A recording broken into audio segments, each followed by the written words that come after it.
Bayangkan seseorang yang tampak biasa saja. Penampilannya sederhana, tidak pernah memamerkan harta, bahkan seringkali terlihat seperti orang yang hidup pas-pasan. Tapi di balik itu semua, ternyata ia memiliki berbagai properti, saham, usaha sampingan, dan tabungan yang jumlahnya membuat banyak orang geleng-geleng kepala. Ia tidak pernah terlihat terburu-buru mengejar uang, tapi kekayaannya justru terus tumbuh diam-diam. Fenomena ini bukan sekadar cerita. Banyak orang kaya sesungguhnya tidak menunjukkannya lewat gaya hidup mewah. Mereka justru tumbuh perlahan, menambah aset dengan cara-cara yang hampir tak terlihat, tetapi sangat efektif. Dan justru karena sifatnya yang diam-diam, banyak orang tidak sadar bahwa mereka sedang berjalan menuju kemerdekaan finansial. Sementara yang lain, yang sibuk mengejar pencitraan dan gengsi, justru terjebak dalam lingkaran pengeluaran yang tidak pernah habis. Jadi, apa sebenarnya yang mereka lakukan? Apa rahasia orang-orang kaya dalam menumbuhkan aset tanpa banyak bicara dan tanpa perlu pamer? Mari kita bahas satu persatu, dengan perlahan dan mendalam, agar benar-benar bisa dimengerti dan dihayati. 1. Mereka membeli aset saat orang lain takut. Bayangkan suasana pasar ketika badai datang. Hujan deras, angin kencang, dan petir menyambar. Semua orang memilih berlari mencari perlindungan. Tapi ada satu orang yang justru datang ke pasar membawa keranjang besar. Ia tahu, dalam kekacauan seperti itu, harga bisa jatuh, peluang terbuka, dan mereka yang cukup tenang bisa mendapatkan barang terbaik dengan harga yang sangat rendah. Itulah gambaran sederhana dari cara diam-diam orang kaya membangun aset mereka. Mereka membeli ketika pasar sedang panik. Ketika harga tanah turun karena krisis, mereka tidak ikut panik. Mereka melihat kesempatan. Ketika saham anjlok, mereka tidak buru-buru menjual. Justru mereka mulai membeli lebih banyak. Bukan karena mereka nekat, tapi karena mereka sudah mempersiapkan diri jauh-jauh hari, secara mental dan finansial. Sikap seperti ini tidak datang dari keberuntungan. Ini hasil dari pola pikir yang sudah dibentuk lama. Mereka tahu bahwa nilai aset bukan hanya dilihat dari harga hari ini, tapi dari potensi jangka panjangnya. Mereka mengerti bahwa krisis adalah bagian dari siklus, dan dalam setiap siklus selalu ada peluang yang tersembunyi. Contohnya begini. Seorang pengusaha bernama Hendra membeli sebuah ruko kecil di pinggiran kota pada tahun di mana banyak orang menjual propertinya karena takut resesi. Harga saat itu hanya separuh dari nilai biasanya. Orang-orang mencibir, mengatakan bahwa itu tindakan bodoh. Tapi 5 tahun kemudian, kawasan itu berkembang pesat, dan harga ruko itu naik 3 kali lipat. Tanpa harus bekerja lebih keras, tanpa harus bersaing sengit, Hendra menambah asetnya secara signifikan. Bukan karena dia hebat, tapi karena dia berani mengambil langkah saat orang lain ragu. Kebanyakan orang menunda membeli aset karena menunggu waktu yang aman. Padahal, waktu paling aman biasanya adalah waktu paling mahal. Saat semua orang merasa yakin, harga pun sudah naik tinggi. Justru waktu terbaik biasanya datang saat suasana sedang tidak pasti. Disitulah keheningan menjadi kekuatan. Ketika orang kaya diam-diam membeli, mereka tahu mereka sedang menanam pohon yang kelak akan memberi buah berlimpah. Tapi, tentu saja ini tidak berarti kita harus asal beli saat krisis. Orang kaya tetap melakukan riset, perhitungan, dan persiapan. Mereka punya dana cadangan. Mereka tidak pernah mempertaruhkan semua dalam satu kesempatan. Mereka tahu kapan harus masuk dan kapan harus menunggu. Itulah bedanya. Mereka tidak terburu-buru, tapi mereka siap. Dan inilah poin pentingnya. Membeli saat orang lain takut bukan tentang keberanian semata. Ini tentang kesiapan. Mereka sudah siap mental. Sudah paham bahwa ketakutan masa adalah peluang bagi yang tenang. Sudah mengerti bahwa krisis bukan akhir dari segalanya, melainkan awal dari sesuatu yang baru. Kita bisa belajar dari prinsip ini. Daripada ikut panik saat ekonomi goyah, lebih baik kita mulai belajar membaca peluang. Mulai mencicil dana darurat. Mulai membekali diri dengan pengetahuan tentang aset. Sehingga saat badai berikutnya datang, kita tidak hanya bisa bertahan, tapi bisa melangkah maju, seperti yang dilakukan para orang kaya secara diam-diam itu. Jadi, setiap kali kamu mendengar berita buruk tentang ekonomi, ingatlah satu hal, mungkin saja itu sedang membuka pintu rezeki yang tidak terlihat oleh kebanyakan orang. Dan mungkin, Kamu bisa jadi salah satu dari sedikit orang yang cukup tenang untuk masuk dan memanfaatkannya. 2. Mereka menyulap pengeluaran menjadi sumber penghasilan. Mari kita bayangkan sebuah keluarga sederhana. Setiap bulan, mereka harus membayar tagihan listrik, air, belanja bulanan, transportasi, dan kebutuhan lainnya. Semua itu adalah pengeluaran rutin yang sepertinya tak bisa dihindari. Bagi sebagian besar orang, pengeluaran seperti ini dianggap sebagai beban hidup yang harus diterima. Tapi tidak bagi sebagian orang kaya. Orang kaya punya cara pandang berbeda terhadap pengeluaran. Mereka tidak hanya sekadar membayar, tetapi bertanya, bagaimana caranya agar pengeluaran ini bisa kembali menjadi pemasukan? Mereka selalu mencari celah agar uang yang keluar bisa kembali dalam bentuk lain. Contohnya, banyak orang yang hobi minum kopi di kafe setiap pagi. Biaya segelas kopi bisa 15 hingga 20 ribu rupiah. Kalau dikalikan 1 bulan, jumlahnya cukup besar. Nah, orang kaya yang cerdas justru akan melihat ini sebagai peluang. Jika ia memang tidak bisa lepas dari kopi, maka ia bisa memutuskan untuk belajar membuat kopi sendiri di rumah dengan kualitas yang sama, bahkan lebih baik. Setelah itu, ia tidak hanya minum sendiri, tapi juga menjual racikan kopinya secara daring. Ia mungkin membuka akun media sosial, berbagi resep, atau bahkan menjual bubuk kopi yang ia racik. Dari sana, kebiasaan minum kopi yang awalnya cuma pengeluaran, berubah menjadi sumber penghasilan. Ilustrasi lain datang dari seseorang bernama Santi. Ia ibu rumah tangga yang senang memasak. Awalnya, ia memasak hanya untuk keluarganya sendiri. Tapi karena sering memasak dalam jumlah banyak, ia berpikir, kenapa tidak sekalian dijual? Akhirnya, ia mulai menjual makanan ke tetangga, membuka jasa catering kecil-kecilan, dan mempromosikan masakannya di media sosial. Apa yang awalnya hanya pengeluaran dapur, pelan-pelan berubah menjadi aset, usaha rumahan yang terus berkembang. Orang kaya tidak selalu memiliki modal besar di awal. Tapi mereka memiliki kreativitas dalam melihat potensi dari apa yang sudah ada. Mereka tahu bahwa uang bukan hanya untuk dibelanjakan, tetapi juga untuk diputar. Dan yang lebih menarik, kadang yang diputar bukan hanya uang, tetapi juga waktu, keterampilan, bahkan kebiasaan sehari-hari. Contoh lain, seseorang yang hobi bersepeda mungkin akan berpikir bahwa membeli sepeda mahal adalah pengeluaran besar. Tapi orang kaya yang berpikir strategis mungkin akan membuka jasa sewa sepeda, menjadi influencer komunitas sepeda, atau membuka tur keliling kota dengan sepeda. Mereka tidak melihat sepeda sebagai beban, tapi sebagai peluang. Orang kaya juga peka terhadap diskon, cashback, dan sistem poin. Tapi bukan karena mereka pelit. Justru karena mereka menghargai nilai uang. Mereka tahu bahwa pengeluaran yang dilakukan secara cerdas bisa memberikan manfaat ganda. Mereka tahu cara menggunakan kartu kredit untuk mendapatkan poin perjalanan, tanpa pernah telat membayar. Mereka tahu kapan harus membeli barang saat harga rendah, dan menjualnya kembali saat harga naik. Kunci dari semua ini adalah cara berpikir. Pengeluaran bukan musuh, tapi bisa jadi alat.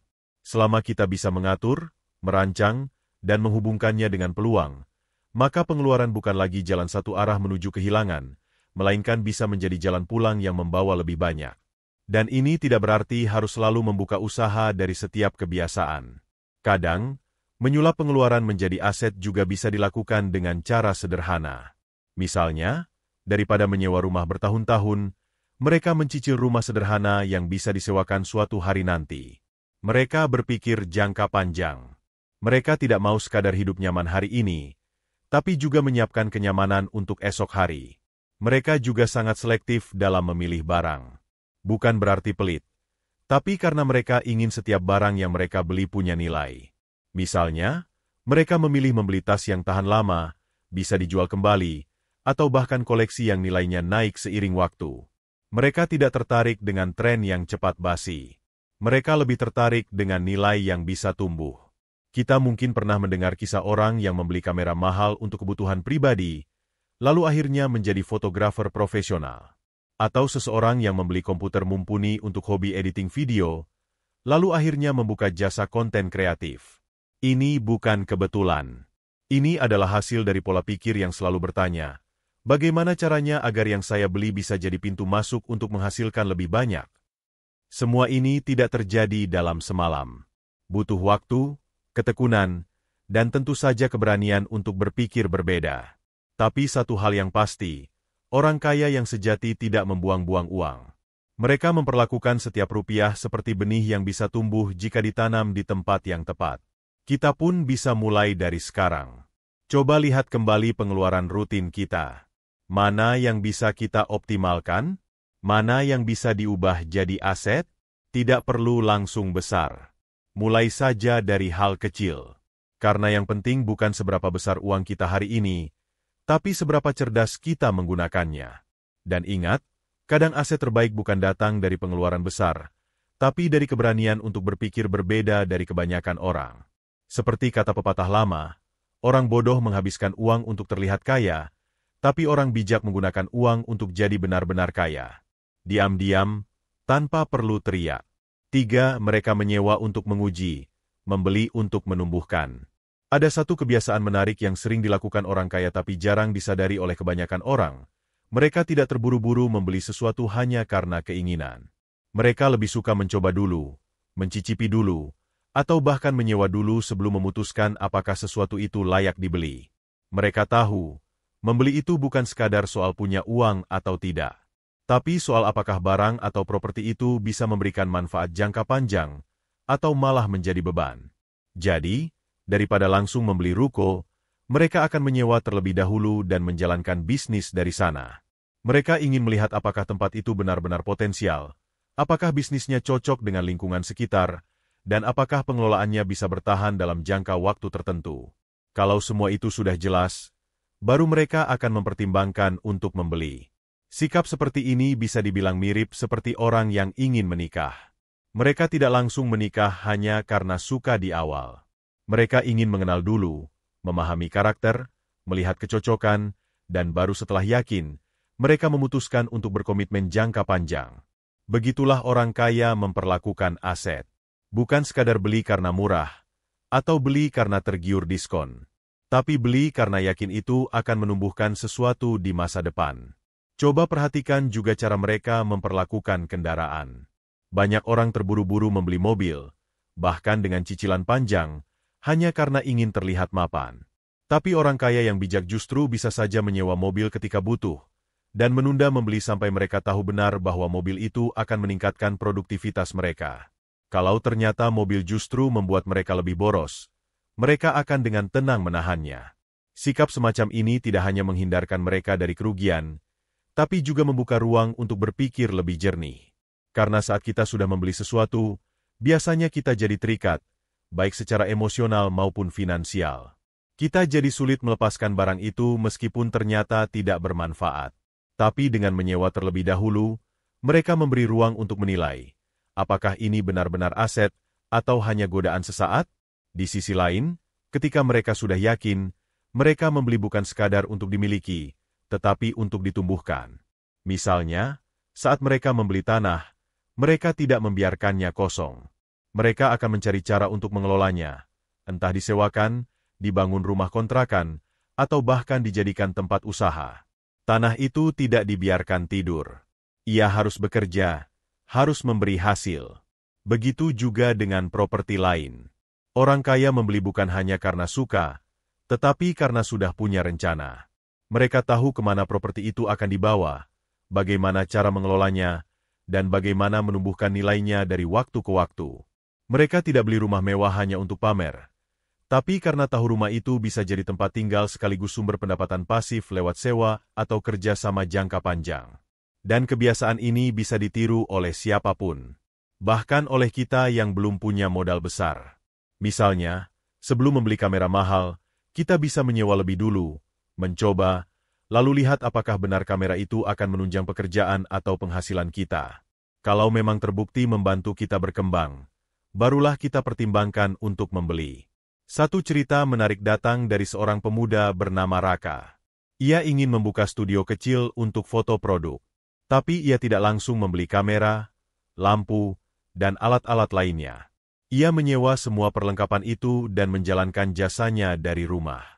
Setelah beberapa bulan berjalan, dan ia yakin bahwa bisnis ini bisa bertahan, barulah ia mencicil perlengkapan satu persatu. Kini, ia punya studio kecil yang lengkap, Tapi semua dibangun dari keputusan yang cermat, bukan keputusan impulsif. Inilah esensi cara orang kaya bertindak diam-diam tapi strategis. Mereka tidak membeli karena emosi, mereka membeli karena visi. Dan mereka tidak malu menyewa terlebih dahulu, karena mereka tahu bahwa menyewa adalah bagian dari riset.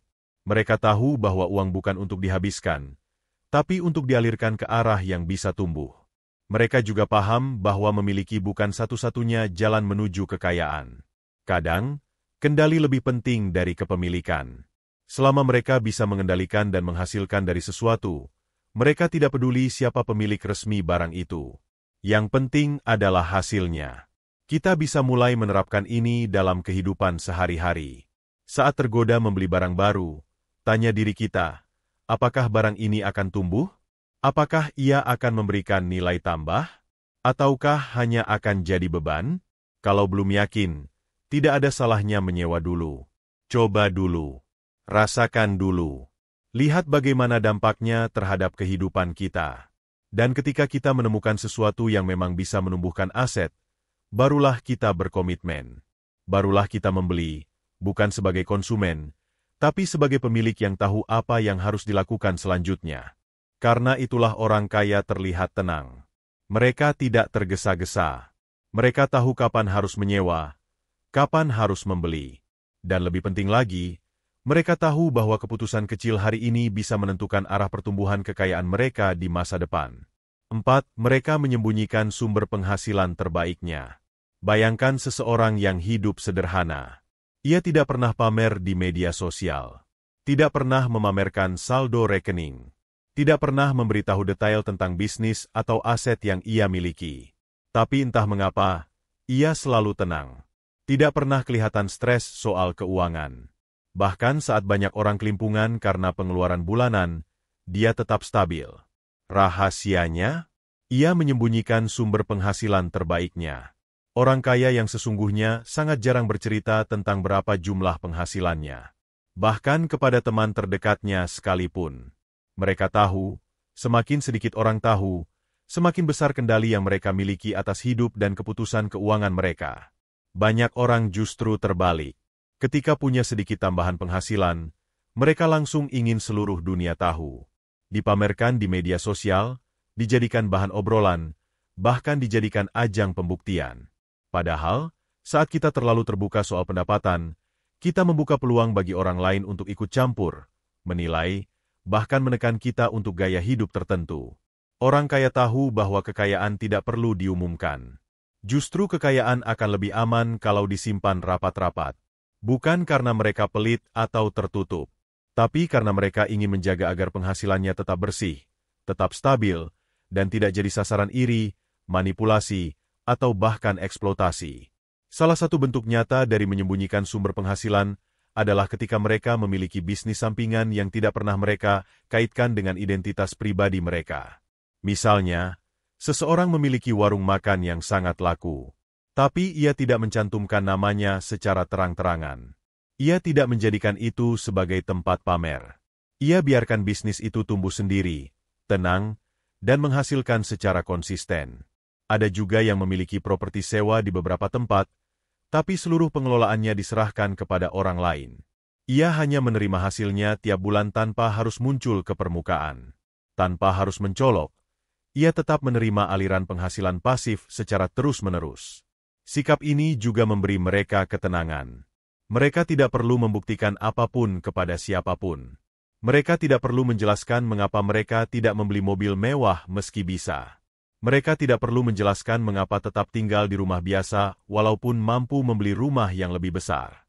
Karena mereka tahu, sumber penghasilan utama mereka tidak bergantung pada citra atau gengsi. Justru dari ketenangan inilah mereka bisa berpikir lebih jernih. Tidak dikejar penilaian orang lain. Tidak ditekan untuk tampil sukses. Mereka tidak terjebak dalam permainan membandingkan diri.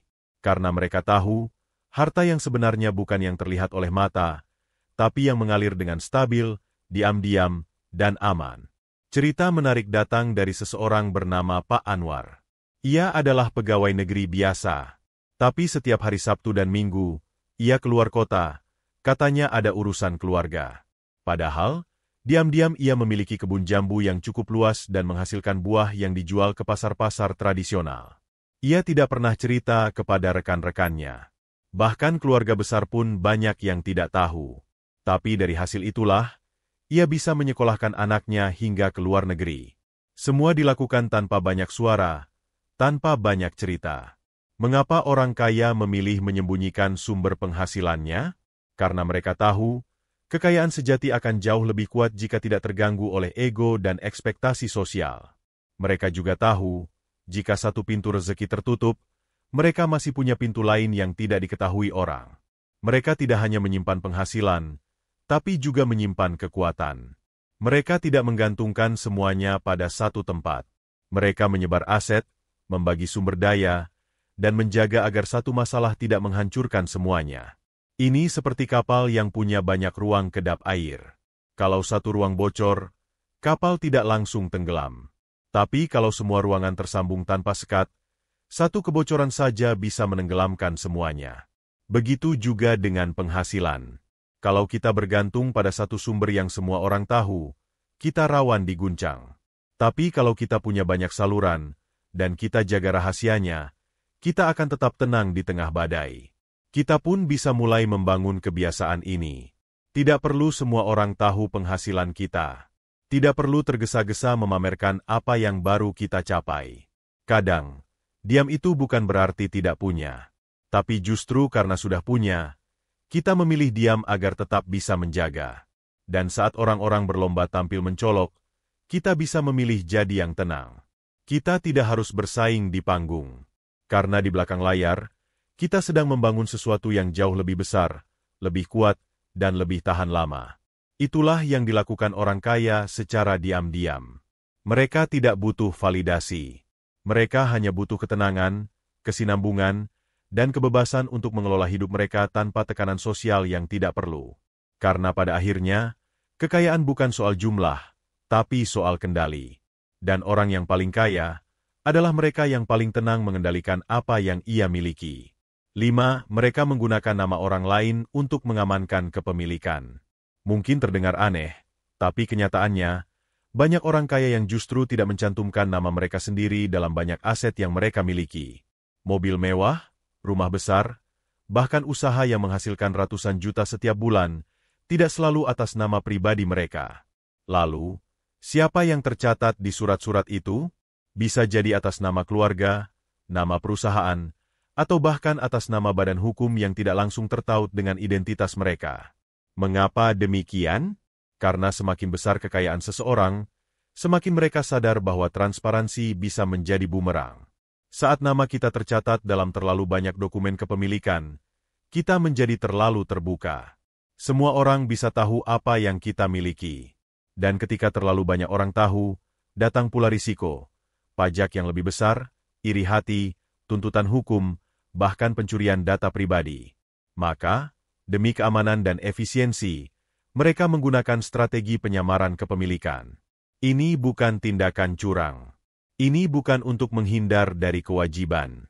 Justru, orang kaya yang cerdas tetap memenuhi semua kewajiban hukum dan pajak mereka. Bedanya, mereka tahu cara mengatur kepemilikan agar lebih aman dan lebih menguntungkan. Mereka menyembunyikan struktur kepemilikan agar tidak mudah ditebak, tapi tetap sah secara hukum. Misalnya, mereka membentuk perusahaan keluarga. Rumah yang ditempati bukan atas nama pribadi, tetapi atas nama perusahaan tersebut. Begitu juga dengan kendaraan, alat produksi, atau bahkan tanah dan bangunan. Jadi, ketika ada perubahan kebijakan atau aturan pajak terhadap individu, aset mereka tetap aman karena secara teknis dimiliki oleh entitas lain. Ada pula yang menggunakan nama anak atau istri sebagai pemilik formal. Tapi di balik itu, mereka tetap pengatur utama. Ini juga dilakukan untuk membagi warisan lebih awal, menghindari beban pajak berlebihan di masa depan, dan menjaga agar aset tidak menumpuk hanya pada satu orang. Dan yang lebih menarik, banyak di antara mereka bahkan tidak tampak kaya. Karena jika dilihat dari sisi formal, rekening mereka biasa saja, sertifikat tanah atas nama orang lain, dan kendaraan tidak mewah. Tapi itu bukan karena mereka tidak mampu, melainkan karena mereka memilih untuk tidak menonjol. Mereka paham bahwa ketenangan lebih penting dari pengakuan. Seorang pengusaha sukses bernama Haris memiliki lebih dari 5 ruko yang disewakan di beberapa kota. Tapi tak satu pun dari ruko itu atas namanya langsung. Semuanya tercatat atas nama perusahaannya yang ia dirikan 5 tahun lalu. Ia sendiri hanya mengambil gaji bulanan dari perusahaan tersebut. Bagi orang lain, ia hanya seorang direktur biasa. Tapi pada kenyataannya, seluruh arus keuangan berada dalam kendalinya. Mengapa cara ini begitu efektif? Karena ketika aset sudah cukup banyak, kepemilikan tidak lagi soal kebanggaan, tapi soal perlindungan. Orang kaya tahu bahwa yang lebih penting dari memiliki adalah mengendalikan. Dan pengendalian tidak selalu harus dilakukan secara terang-terangan. Ada satu prinsip penting yang mereka pegang, kendalikan tanpa terlihat memiliki. Dengan prinsip ini, mereka bisa menghindari konflik keluarga, menjaga hubungan bisnis tetap profesional, serta melindungi aset dari tuntutan hukum yang tidak adil. Tentu, cara ini tidak bisa dilakukan sembarangan. Butuh pengetahuan hukum, akuntansi, dan tata kelola yang benar.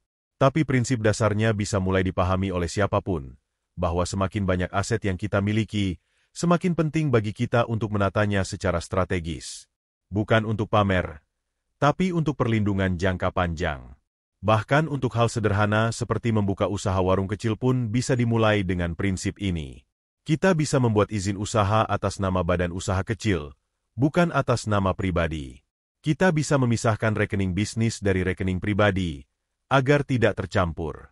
Langkah-langkah kecil seperti ini membuat kita berpikir lebih strategis sejak awal, dan bisa tumbuh dengan fondasi yang kuat. Orang kaya juga tahu bahwa saat kekayaan terlihat, maka banyak hal lain ikut datang. Undangan kerjasama yang tidak jelas, permintaan pinjaman dari kenalan, tekanan sosial untuk memberi bantuan yang kadang tak adil. Dengan menjaga agar aset tidak terlihat secara langsung, mereka bisa lebih tenang menjalankan hidup, memilih mana yang ingin dibantu, dan mana yang sebaiknya dihindari. Dan tentu, hal ini bukan berarti kita tidak boleh berbagi atau terbuka. Tapi kita belajar menempatkan segala sesuatu pada tempatnya. Karena berbagi dari tempat yang terlindungi jauh lebih bijak daripada memberi dari tempat yang terbuka dan mudah diserang. Jadi, pelajaran dari poin ini adalah, bukan seberapa banyak yang kita miliki, tapi seberapa baik kita menyembunyikan dan mengelola apa yang kita miliki agar tidak menjadi beban di kemudian hari. Karena dalam dunia nyata, yang paling kuat bukan yang paling terlihat, melainkan yang paling rapi mengatur. 6. Mereka menyisihkan untuk menanam, bukan menyimpan. Bayangkan seorang petani yang setiap kali panen, menyisihkan sebagian benih terbaik untuk ditanam kembali. Ia tidak menjual semuanya. Ia tahu, jika ingin terus mendapatkan hasil, harus selalu ada bagian yang dikembalikan ke tanah. Satu-satunya cara agar panen terus berlanjut bukanlah menjual semuanya, melainkan menyisihkan sebagian untuk ditanam ulang. Inilah logika yang juga digunakan oleh orang kaya dalam mengelola uang mereka. Kebanyakan orang berpikir bahwa kunci menjadi kaya adalah menyimpan uang sebanyak mungkin. Menabung seolah menjadi satu-satunya cara agar uang tidak habis. Tapi orang kaya berpikir lebih jauh dari itu. Mereka tidak hanya menyimpan, tapi menanam. Mereka tahu bahwa uang yang disimpan terlalu lama justru bisa menyusut nilainya. Karena uang tidak punya akar. Tapi kalau ditanam dalam bentuk yang tepat, ia bisa tumbuh dan berkembang. Mereka tidak menyimpan uang hanya untuk berjaga-jaga. Mereka menyiapkan uang untuk bekerja. Setiap bulan, saat menerima penghasilan, mereka langsung mengalokasikan sebagian untuk ditanam ke aset yang akan berkembang. Bisa berupa saham, properti, usaha kecil, atau bentuk investasi lain yang telah mereka pahami. Mereka tidak menunggu uang menumpuk dulu baru mulai berinvestasi. Justru dari sedikit, mereka sudah mulai menanam. Contohnya seperti ini. Seorang perempuan bernama Ibu Retno, seorang guru sekolah dasar, menyisihkan 10% dari gajinya setiap bulan sejak awal dia mengajar. Uang itu tidak ditaruh di bawah bantal atau hanya di rekening tabungan biasa. Ia gunakan untuk membeli emas kecil-kecilan, kemudian tanah sawah di kampung, lalu disewakan. Setelah beberapa tahun, hasil sewanya cukup untuk membayar biaya kuliah anaknya. Padahal gajinya tidak pernah besar. Tapi karena ia konsisten menanam, hasilnya datang pelan tapi pasti. Orang kaya tidak terjebak dalam keinginan menimbun uang. Karena mereka tahu, uang yang menganggur sama saja seperti benih yang tidak ditanam. Lama-lama rusak, dimakan hama, dan tidak menghasilkan apapun. Maka, mereka terus mencari lahan baru untuk menanam. Saat melihat peluang investasi jangka panjang yang bisa memberi hasil stabil, mereka tidak ragu menyisihkan sebagian untuk masuk ke sana. Meskipun nilainya kecil, mereka percaya pada kekuatan akumulasi. Satu hal yang menarik, mereka juga tidak mengandalkan satu jenis tanah saja. Mereka tidak menanam hanya di satu tempat. Mereka menyebar risiko. Seperti petani yang menanam di beberapa ladang agar kalau satu ladang gagal panen, masih ada ladang lain yang tumbuh subur. Begitu pula dalam investasi, mereka tidak menaruh semua uang di satu tempat. Mereka membagi ke beberapa aset. Ada yang untuk jangka pendek, ada yang jangka panjang, ada yang likuid, dan ada yang perlu waktu. Bukan berarti mereka selalu untung. Ada juga masa-masa gagal. Ada ladang yang kering. Ada bibit yang tak tumbuh. Tapi karena mereka konsisten, mereka belajar dari setiap musim. Dan musim yang buruk tidak pernah mereka jadikan alasan untuk berhenti menanam. Justru dijadikan pelajaran agar musim berikutnya lebih baik. Kesalahan umum yang dilakukan banyak orang adalah menunda menanam sampai uang banyak. Padahal, kemampuan menanam justru dibentuk dari kebiasaan saat masih sedikit. Jika kita tidak bisa menyisihkan 10.000 dari 100.000, kita juga tidak akan mudah menyisihkan 1 juta dari 10 juta. Bukan soal jumlah, tapi soal disiplin. Orang kaya yang bijak melatih disiplin ini sejak awal. Bahkan dari penghasilan yang tampak kecil, mereka sudah membentuk kebiasaan menanam. Mereka tidak menunggu naik gaji, tidak menunggu ada bonus, apalagi warisan. Mereka mulai dari sekarang, dari apa yang ada di tangan mereka. Karena bagi mereka, waktu adalah pupuk terbaik. Dan mereka juga mengerti bahwa menanam tidak selalu berarti membeli aset fisik. Menanam juga bisa berarti menambah ilmu, memperluas jaringan, dan mengembangkan keterampilan. Mereka menyisihkan waktu untuk belajar hal-hal yang bisa menambah nilai dirinya. Mereka ikut pelatihan, membaca buku, berdiskusi dengan orang-orang yang berpikiran maju. Karena mereka tahu, manusia yang terus tumbuh adalah aset yang paling berharga. Itulah sebabnya, orang kaya tidak terlihat heboh. Tidak sibuk mengejar pengakuan. Mereka tenang karena tahu apa yang mereka lakukan hari ini akan berbuah besar di masa depan. Dan karena mereka terus menanam, hasil panennya pun terus datang.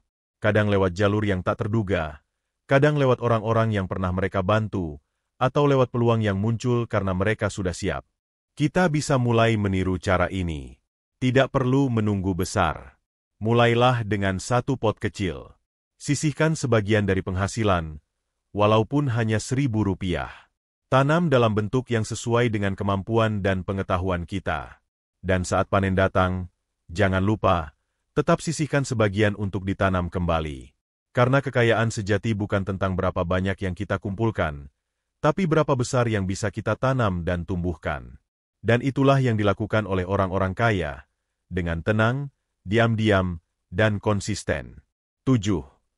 Mereka menukar waktu orang lain untuk mengembangkan miliknya. Bayangkan kamu memiliki sebuah ladang luas yang subur. Tapi kamu hanya punya 2 tangan dan waktu terbatas setiap harinya. Kalau kamu garap sendiri, ladang itu hanya sebagian kecil yang bisa ditanami. Tapi jika kamu mengajak 5 orang yang bisa kamu percaya dan kamu bayar dengan layak, ladang itu bisa ditanami seluruhnya. Hasilnya berlipat. Bukan karena kamu bekerja lebih keras, tapi karena kamu menggunakan waktu orang lain untuk memperluas hasil kerja kamu sendiri. Inilah strategi yang digunakan banyak orang kaya. Mereka tahu bahwa waktu mereka terbatas. Tidak mungkin mereka mengerjakan semua hal sendiri. Maka, mereka menggunakan waktu dan keterampilan orang lain untuk menumbuhkan aset mereka. Tapi cara mereka melakukannya sangat diam-diam, tidak mencolok, dan tetap elegan. Banyak orang berpikir bahwa menjadi kaya berarti harus bekerja keras sepanjang waktu. Bangun pagi, lembur malam, dan tidak pernah berhenti bekerja. Tapi orang kaya yang cerdas tahu bahwa yang penting bukan seberapa sibuk mereka, tapi seberapa efektif mereka memanfaatkan waktu orang lain untuk menjalankan sistem yang mereka bangun. Salah satu contoh paling umum adalah saat mereka membangun bisnis. Mereka tidak harus jadi koki kalau punya restoran. Tidak harus jadi guru kalau punya lembaga kursus. Tidak harus jadi teknisi kalau punya usaha servis elektronik. Mereka mencari orang-orang yang bisa mereka latih, atau yang sudah ahli, lalu membayar mereka untuk menjalankan usaha. Sementara mereka sendiri fokus pada pengawasan, strategi, dan pengembangan. Seorang pria bernama Pak Guntur dulunya sopir angkot. Tapi setelah bertahun-tahun menabung, ia berhasil membeli satu angkot sendiri. Tapi ia tidak mengemudikannya sendiri. Ia menyewakan angkot itu ke sopir lain dengan sistem setoran harian. Lalu, dari hasil itu, ia bisa mencicil angkot kedua, lalu ketiga. Sampai akhirnya, ia memiliki 5 angkot, semuanya disopiri orang lain. Ia sendiri lebih banyak di rumah, tapi penghasilannya terus berjalan. Inilah yang disebut menukar waktu orang lain untuk menumbuhkan aset kita. Tentu, ini bukan berarti eksploitasi. Orang kaya yang bijak tetap memperlakukan orang-orang yang bekerja untuk mereka dengan adil. Mereka memberikan bayaran yang layak, bahkan insentif tambahan jika performa meningkat. Karena mereka paham, hubungan jangka panjang yang sehat akan memberikan hasil yang lebih besar daripada sekadar keuntungan sesaat. Selain itu, mereka juga tahu bagaimana memilih orang yang tepat. Mereka tidak asal mempekerjakan. Mereka selektif. Mereka mencari orang yang bukan hanya bisa bekerja, tapi juga bisa dipercaya dan tumbuh bersama. Karena bagi mereka, aset bukan hanya benda mati.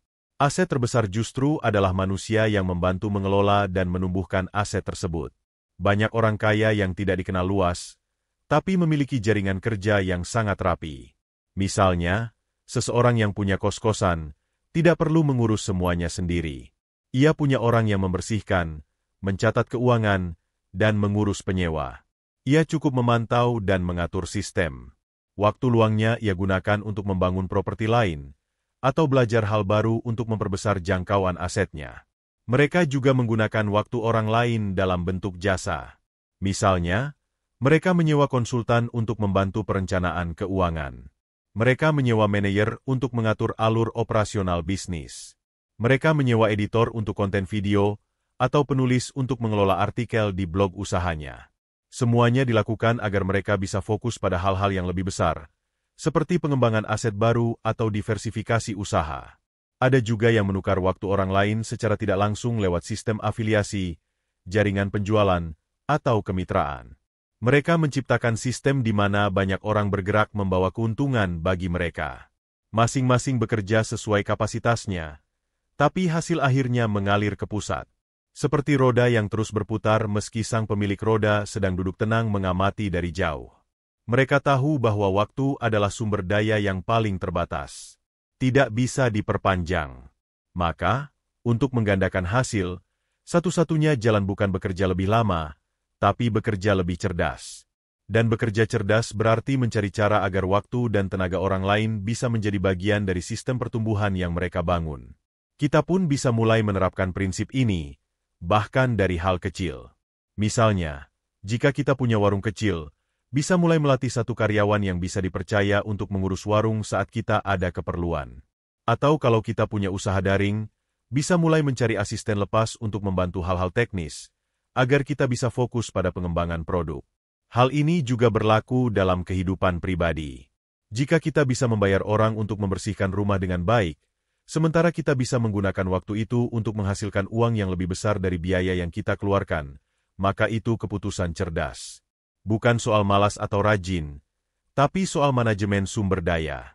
Orang kaya bukan karena mereka melakukan semuanya sendiri, tapi karena mereka tahu apa yang harus mereka lakukan sendiri, dan apa yang bisa dikerjakan orang lain dengan hasil lebih baik. Mereka membangun tim, bukan hanya membangun usaha. Mereka menanam kepercayaan, bukan sekadar membayar upah. Dan inilah salah satu rahasia kenapa aset mereka bisa tumbuh terus. Karena meski waktu mereka tetap 24 jam sehari seperti kita semua, mereka tidak pernah bekerja sendirian. 8. Mereka mengubah utang menjadi mesin penghasil uang. Banyak orang takut dengan utang. Begitu mendengar kata utang, langsung terbayang beban yang menghimpit, bunga yang menumpuk, dan hidup yang dikejar-kejar tagihan.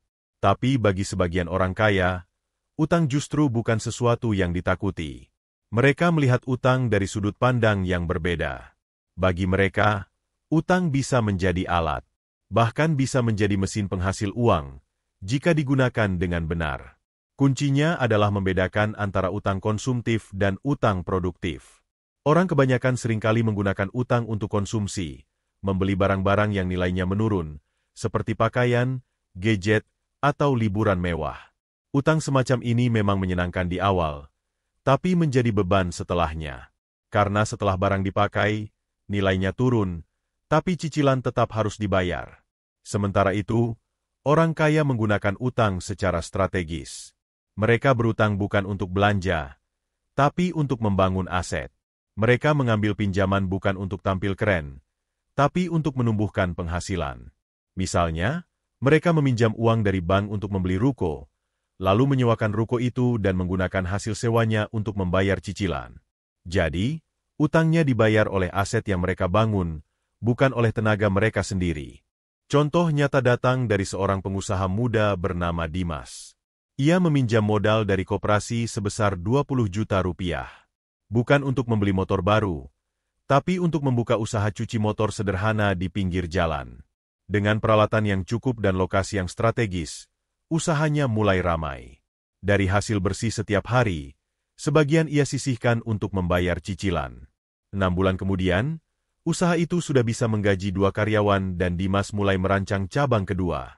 Orang kaya melihat bahwa utang bisa menjadi jembatan, bukan lubang. Mereka tidak takut meminjam, selama mereka sudah merancang dengan jelas kemana uang itu akan diarahkan dan bagaimana menghasilkan arus kas dari sana. Mereka memperlakukan utang seperti bahan bakar. Kalau disiram ke api yang benar, bisa menggerakkan mesin. Tapi kalau disiram sembarangan, bisa menyebabkan kebakaran. Yang menarik, banyak dari mereka justru sengaja berutang meskipun punya uang tunai. Mengapa? Karena mereka ingin menjaga likuiditas. Uang tunai tetap mereka pegang sebagai cadangan darurat, sementara mereka gunakan dana pinjaman untuk proyek yang bisa menghasilkan. Ini adalah bentuk kehati-hatian sekaligus strategi efisiensi.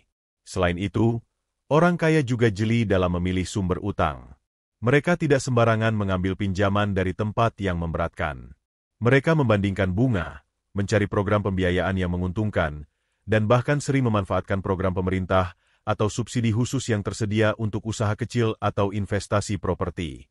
Mereka juga paham soal leverage. Leverage artinya menggunakan dana pinjaman untuk mendapatkan hasil yang lebih besar dari yang mereka miliki saat ini. Contohnya, dengan modal pribadi 50 juta, mereka bisa mengakses properti senilai 200 juta lewat skema kredit. Dari situ, nilai aset yang mereka miliki melonjak berkali lipat, dan saat nilainya naik, mereka menikmati keuntungannya, meski hanya memulai dari sebagian kecil uang mereka sendiri. Namun, satu hal penting yang tidak pernah dilupakan oleh orang kaya, mereka selalu menghitung risiko. Mereka tidak pernah berutang tanpa rencana. Mereka memperhitungkan kemungkinan terburuk, memiliki cadangan dana, dan selalu punya jalan keluar. Mereka tidak sekadar nekat. Mereka berani, tapi penuh perhitungan. Mereka juga disiplin. Jika mereka berutang, mereka pastikan pembayaran tepat waktu. Mereka tidak membiarkan bunga menumpuk, karena mereka tahu betapa kejamnya bunga berbunga dalam jangka panjang. Mereka membaca perjanjian, memahami pasal-pasal, dan jika perlu, berkonsultasi dengan ahli sebelum menandatangani apapun. Sebaliknya, banyak orang yang terjebak dalam utang karena kurang paham cara kerjanya. Mereka tergoda oleh kemudahan kredit, tergiur cicilan ringan, lalu masuk lingkaran konsumsi tanpa hasil balik. Itulah perbedaan utamanya. Orang biasa menggunakan utang untuk membeli sesuatu yang langsung habis nilainya. Orang kaya menggunakan utang untuk menciptakan sesuatu yang justru menghasilkan lebih dari nilai pinjamannya. Ini bukan berarti semua orang harus langsung berutang. Tapi kita bisa mulai belajar cara berpikirnya. Saat ada tawaran kredit, tanyakan pada diri kita, apakah ini akan menghasilkan sesuatu? Apakah cicilannya bisa ditutup dari hasil yang kita bangun? Apakah ini akan jadi beban? Atau jadi jalan menuju pertumbuhan? Dan jangan lupa, utang yang sehat adalah utang yang dikendalikan, bukan yang mengendalikan kita. Jika kita menggunakannya untuk menciptakan aset yang terus bekerja, maka utang bisa menjadi alat percepatan.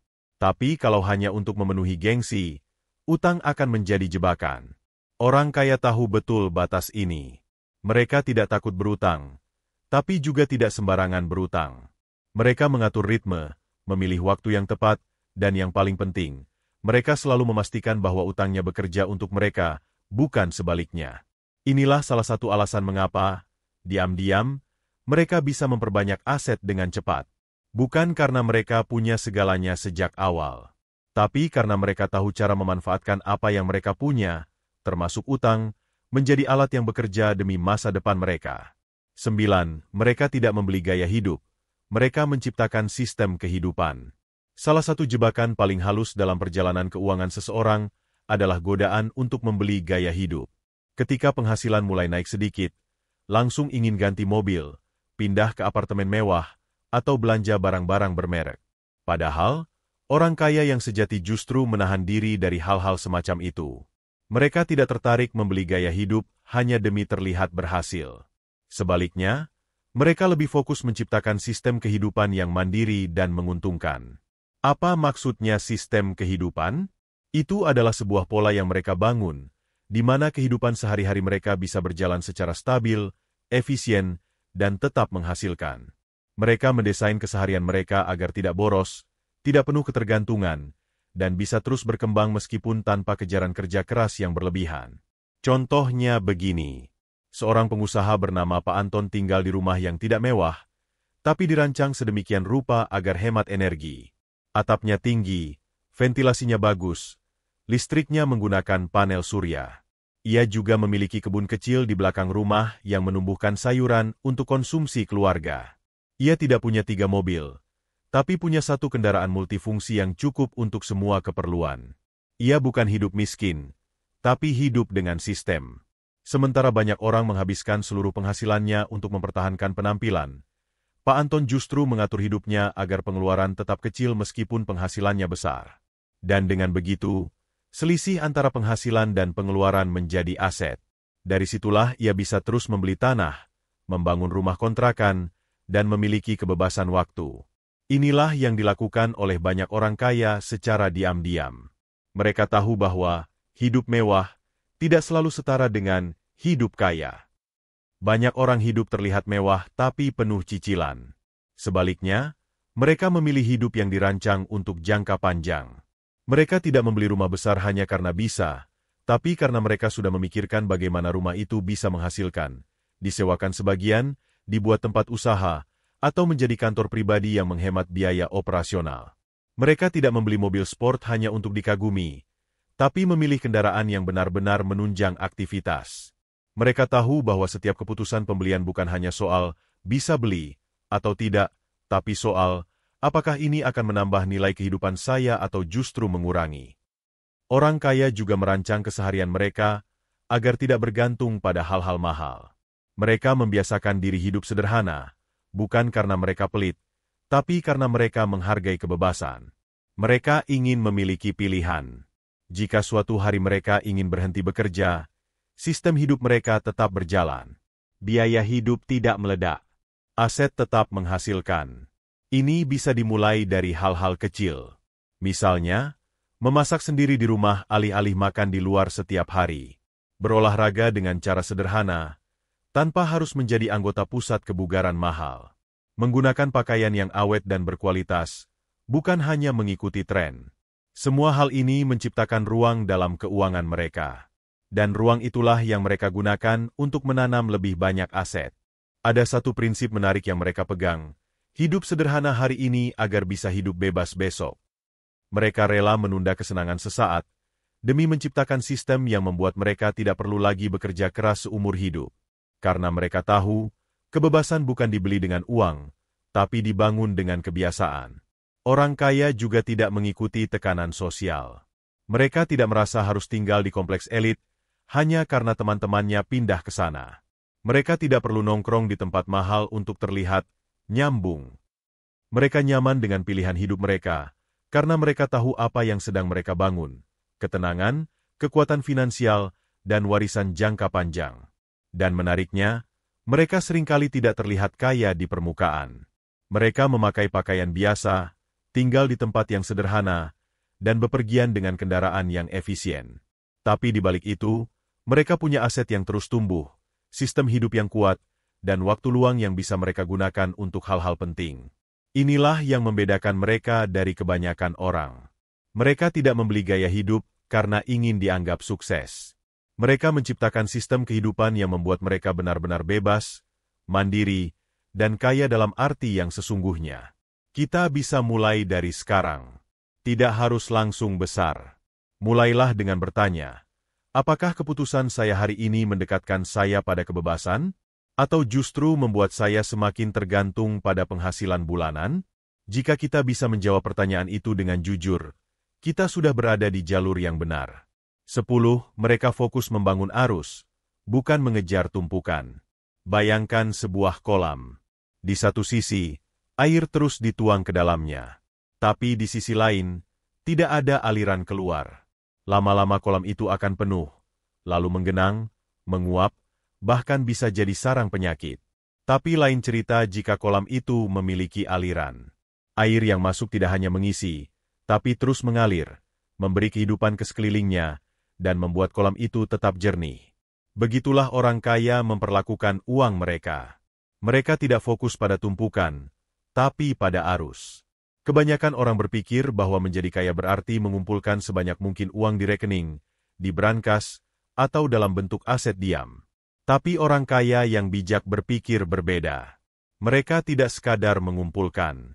Mereka membangun sistem yang menciptakan aliran uang secara terus-menerus. Inilah yang disebut cash flow, arus kas. Arus kas adalah uang yang terus datang meskipun kita tidak bekerja secara langsung. Uang yang mengalir dari properti sewaan, hasil usaha yang dikelola orang lain, dividen dari saham, royalti dari karya, atau bahkan dari sistem digital seperti penjualan produk online otomatis. Semua ini adalah bentuk aset yang tidak diam, tapi bekerja. Orang kaya tahu bahwa kekayaan sejati bukan terletak pada seberapa banyak uang yang kita miliki, tapi seberapa lancar dan stabil aliran uang yang terus masuk ke hidup kita. Karena uang yang mengalir memberi kita ruang bernapas, memberi kita kebebasan untuk berpikir panjang. Sementara tumpukan uang, seberapapun besar, bisa habis jika tidak bergerak. Coba lihat banyak orang yang memenangkan hadiah besar atau warisan besar sekalipun. Dalam beberapa tahun, hartanya bisa habis karena mereka tidak punya arus. Mereka tidak mengerti bagaimana membuat uang itu terus bergerak dan menghasilkan. Akhirnya, tumpukan itu hanya jadi sumber konsumsi, bukan sumber produktivitas. Orang kaya membalik cara pandang ini. Setiap kali mereka punya uang lebih, pertanyaan pertama mereka bukan, apa yang bisa saya beli? Tapi, bagaimana saya bisa membuat uang ini mengalir kembali kepada saya? Inilah yang membuat mereka terus bertumbuh, bahkan saat mereka tidak lagi bekerja aktif. Contoh sederhana bisa kita lihat dari seorang ibu rumah tangga bernama Bu Yeni. Ia menjual kue kering secara online. Alih-alih hanya menjual sendiri, ia mulai merekrut agen penjual dari ibu-ibu lain di komplek. Ia membuat sistem komisi. Kini, meskipun tidak selalu membuat kue sendiri, penghasilan terus masuk dari sistem yang ia bangun. Ia tidak kaya karena punya tumpukan besar, tapi karena membangun aliran kecil yang terus-menerus. Hal serupa dilakukan oleh banyak pemilik kos-kosan. Mereka tidak perlu hadir setiap hari, tapi setiap bulan, ada arus kas yang masuk. Mereka menyisihkan sebagian untuk perawatan, sebagian lagi menjadi penghasilan pasif. Arus ini yang memberi mereka keluasaan waktu dan energi untuk membangun aliran berikutnya.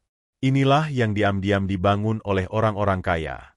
Mereka tidak hanya mencari uang besar, tapi mencari uang yang mengalir.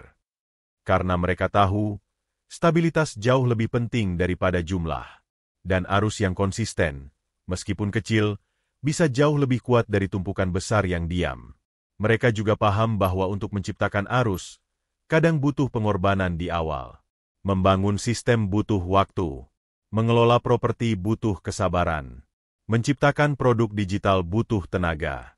Tapi setelah sistemnya jadi, arus akan terus mengalir bahkan saat mereka tidur. Inilah yang disebut aset aktif, yang bekerja untuk kita, bukan sebaliknya. Dan dalam banyak kasus, mereka terus memperbanyak arus ini. Bukan hanya satu, tapi 2, 3, bahkan puluhan. Ada yang dari bisnis, ada yang dari properti, ada yang dari hak cipta, ada juga dari kerjasama jangka panjang. Setiap arus kecil memberi ketenangan. Karena jika satu terhenti, yang lain tetap mengalir. Kita pun bisa mulai dari yang kecil. Misalnya, menjual produk digital yang bisa dibeli berulang kali, atau menyewakan barang yang jarang kita pakai, atau menulis dan menjual karya yang bisa dibaca banyak orang tanpa harus dijual berulang. Dari situ, kita mulai merasakan bedanya punya tumpukan sekali pakai dan punya arus yang terus hidup. Orang kaya tahu bahwa hidup ini bukan perlombaan menimbun, tapi seni mengalirkan. Mereka tidak terpaku pada angka saldo, tapi pada kekuatan sistem. Karena sistem yang baik akan terus memberi. Dan ketika kita sudah punya cukup arus yang bekerja untuk kita, maka saat itulah kita benar-benar merdeka secara finansial. Bukan karena punya banyak uang, tapi karena tidak lagi dikejar-kejar oleh waktu dan tenaga untuk mendapat uang. Itulah kekayaan yang sejati. 10 cara ini bukanlah trik sulap yang bekerja dalam semalam. Tapi inilah kebiasaan yang diam-diam dilakukan oleh orang-orang kaya sejati. Mereka tidak berteriak, tidak memamerkan, tidak terburu-buru. Mereka berjalan tenang, tapi terarah. Mereka mengatur hidup seperti petani, menanam, merawat, menunggu, lalu menuai, dan menanam kembali. Jika kamu ingin memperbanyak aset seperti mereka, mulailah dari pola pikir. Karena kekayaan sejati tidak dibangun dari seberapa besar uangmu sekarang, tapi dari seberapa bijak kamu mengelolanya. Bangun sistemmu, tanam asetmu, dan biarkan mereka bekerja untukmu, dalam diam, tapi terus tumbuh.